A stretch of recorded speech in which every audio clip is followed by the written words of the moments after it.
Hey there, let's talk about audit reporting. What happens in audit and what comes out after audit is what we are going to talk about. Basically, reporting is something that happens at the end of audit. So let's have a look at the format. We put it as audit observation. Whatever is found in audit is put up as an audit observation. There can be multiple observations, and in this case you can see that we have an executive summary or an audit summary sample is there on top of things.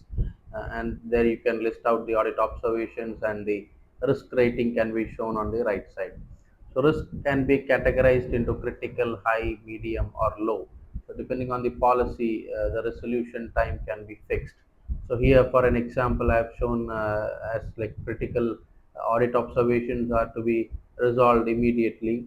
The high ones are to be like resolved within 48 hours, medium within a week, and the low within a month, or depending on the policy, an action can be taken by the management. Now let's take a look at the framework of reporting. The audit observation can be showcased in a manner wherein it can highlight the risk involved, the department that is responsible, and the person who is responsible, and what exactly is the root cause that is triggering the deviation, and what is the business impact. And depending on all these aspects, an audit recommendation or multiple recommendations can be listed out.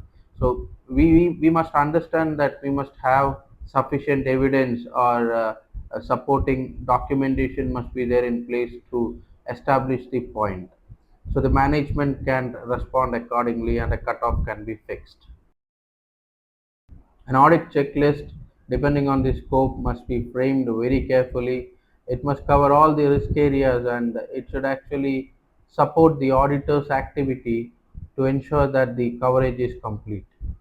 Audit recommendations must be clearly listed in line with the observation, and depending on the ability of the management or the shortcomings of the management, the same must be like qualified wherever necessary.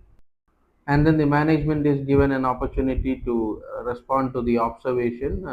They can pretty much provide their justifications, and a cutoff date is indicated so that they can revert on the same.